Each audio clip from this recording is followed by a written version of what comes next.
Alors, maintenant, passons à la phase théorique pour partir à la phase des exercices. Bon, regardez là.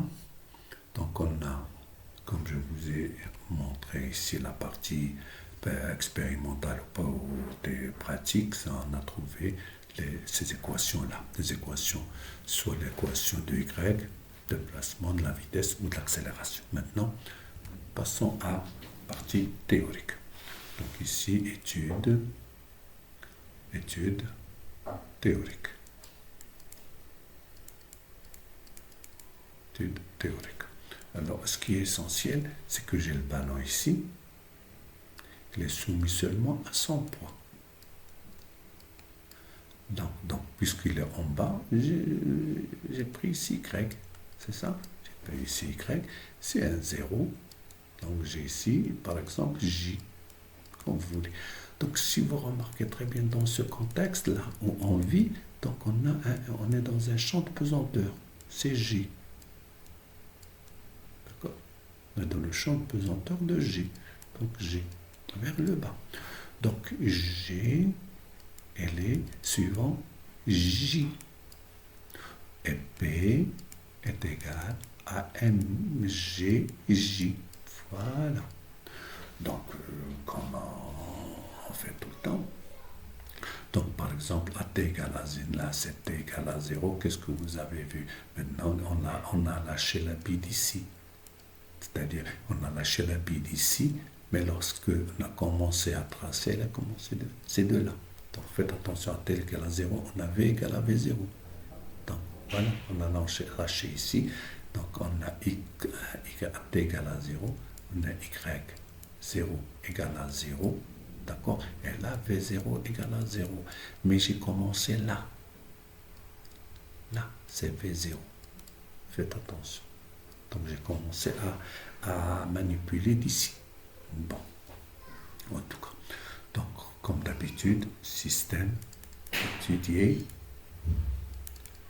Système étudié, c'est la S. Je note S.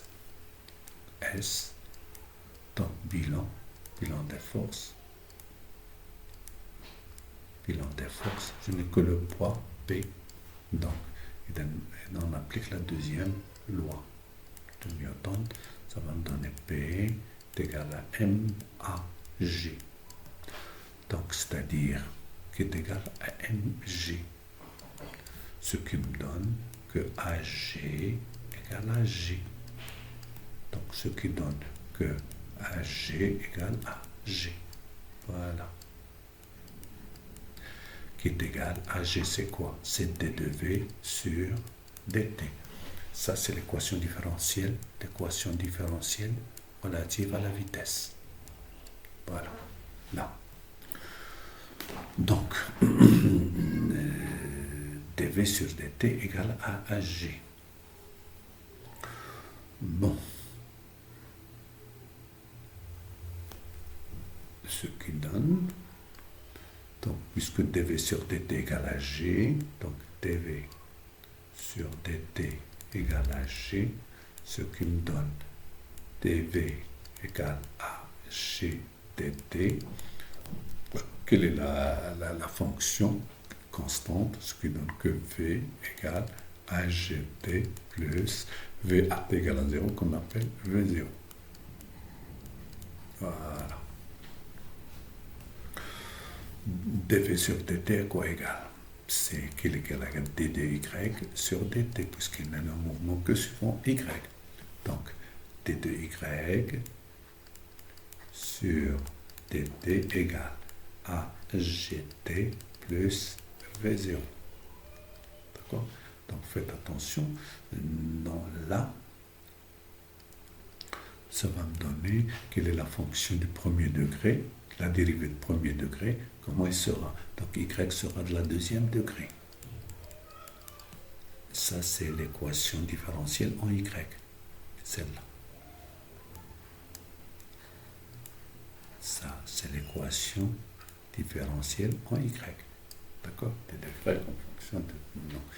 D de y sur dt égale Donc y de t, il est at carré plus bt plus c.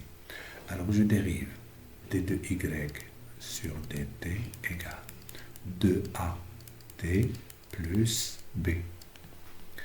Ce qui me donne, regardez avec ça, ce qui me donne, 2a égale à j et b égale à v0. Ce qui me donne que a égale à g sur 2 et b égale à v0. Ce qui me donne que l'équation horaire de y, c'est y de t égale à g sur 2 t carré plus v0t plus c. C, c'est y0 qui est égal à 0. Et voilà. Donc, c'est la même chose qu'on a trouvé Bon. Ça y est, si vous avez bien compris, vous allez suivre un petit peu le cours ici très vite. Donc, regardez là. Donc, l'équation différentielle du mouvement. Il faut appliquer la deuxième loi de Newton au centre d'inertie solide, c'est-à-dire il faut définir un système étudié, corps S. Voilà, regardez là. Voilà, il descend. Voilà, c'est Z. Donc, en gros, on met toujours Z, mais c'est puisque moi, je n'ai pas Z dans mon logiciel. Donc, regardez, G et les suivants K. Bilan des forces, il n'y a que le poids. La deuxième loi, la somme des forces égale. Donc, P est égal à MAG. Donc, MG est égal à MAG. Donc, G est égal à G. Donc, on choisit le repère au K, dirigé vers le bas. Donc, la projection de l'axe sur l'axe OSID AZ, donc c'est AZ est égal à plus G. Regardez, plus G. C'est normal, il y a quelle constante on a trouvé 9,20, c'est à peu près 10. D'accord? Vous vous souvenez? Donc, le mouvement du centre est rectiligne, puisque A est la trajectoire reste une ligne, donc c'est rectiligne, et l'accélération constante, donc mouvement rectiligne uniformément varié, ici accéléré. Donc, l'équation différentielle du mouvement s'écrit donc d de vz sur dt égale à g. Voilà. Bon. Maintenant, puisque j'ai l'accélération, il me faut puisque dans le cas de mouvement rectiligne uniformément varié, donc l'équation de la vitesse s'écrit sous la formule premier degré. Donc Vz égale à Az de t plus V0z, avec Az égale à G et V0z, sa vitesse initiale. C'est ce qu'on a bien expliqué. Remarque, si la vitesse initiale est nulle, donc Vz égale à Gt. Bon, c'est normal. L'équation horaire est là, donc d de z, d de z sur dt, il faut faire le même calcul que je vous ai montré. Donc là, ça me donne 1 demi. Vous voyez très bien. Donc on a fait la dérivée, etc. Donc AZ égale à G, V0Z, sa vitesse initiale, et Z0, position initiale, t égale à 0. Donc on a, c'est ce qu'on a tracé, la vitesse. Donc la vitesse, si V0 est différent de 0, donc égal à 0, elle passe par là. Sinon, il passe par un autre point. Et Z, c'est une parabole qu'on a déjà trouvée. Voilà. Donc, remarque, si le solide est lâché, c'est 0 égale à 0. Mais à t égale à 0. Donc, là, c'est t égale à 0. Et lâché du point O à t égale à 0. Faites attention.